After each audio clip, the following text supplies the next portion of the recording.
Hi guys, UPSC சிசெட் 2025ல கேட்ட ஒரு ஈஸியான கொஸ்டின். ஸோ சம்ம பார்த்தா ஈஸி மாதிரி தான் தெரியும், ஆனால் அதுக்கு யோசிக்கணும். ஓகேவா? ஏன்னா 7 × 24 = 25 கொடுத்துருக்காங்க. அப்படி கிடையாது. அப்போ இதில் வேற ஏதோ லாஜிக் இருக்கு அப்படிங்கிறத நம்ம கண்டுபிடிக்கணும். ஸோ இந்த சம் பேசிக்கலி ஒரு ஸ்கொயர் பேஸ்டு சம். ஓகேவா? நீங்கள் வந்து square value and cube value படிச்சிருந்தீங்கன்னா இந்த மாதிரி சம் வந்து ஈஸியாக நீங்கள் அட்டன் பண்ணலாம். ஸோ இங்கே 7 × 24 = 25 கொடுத்துருக்காங்க. இப்படி நடக்காது. கரெக்ட்? 7 ஸ்கொயர் என்னது? 49. 24 ஸ்கொயர்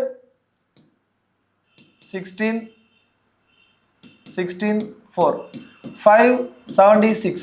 ஸோ 576 ரெண்டையும் கூட்டினீங்க அப்படின்னா உங்களுக்கு 625 வரும். It is nothing but 25 square. அப்போ ட்ரிக் என்ன அப்படின்னா 7 ஸ்கொயர் பிளஸ் 24 ஸ்கொயர் = 25 ஸ்கொயர். கொடுத்துருக்க ரெண்டு நம்பரையும் ஸ்கொயர் பண்ணிட்டு ஆட் பண்ணா இதோட ஸ்கொயர் வரும் அப்படின்னு சொல்லிட்டு சொல்றாங்க. இதுதான் சம். இங்க பாருங்க 12 ஸ்கொயர் இருக்கு 144, 16 ஸ்கொயர் 256, எனக்கு என்ன வருது 400 வருது. It is nothing but 20 square. So இதுதான் ட்ரிக். அப்படிங்கும்போது நீங்க என்ன பண்ண போறீங்க? 16 ஸ்கொயர் we already 256 தெரியும்.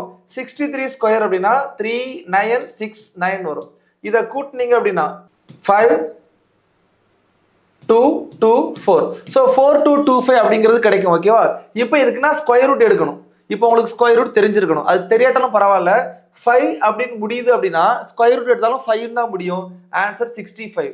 ஸோ இந்த மாதிரி நீங்க போடலாம். பட் இதுக்கு உங்களுக்கு தெரிய வேண்டியது என்ன அப்படின்னா square root and cube root அதுவும் தெரிஞ்சிருக்கணும். Square value and cube value அதுவும் படிச்சிருக்கணும். ஓகேவா? Thank you guys, all the best.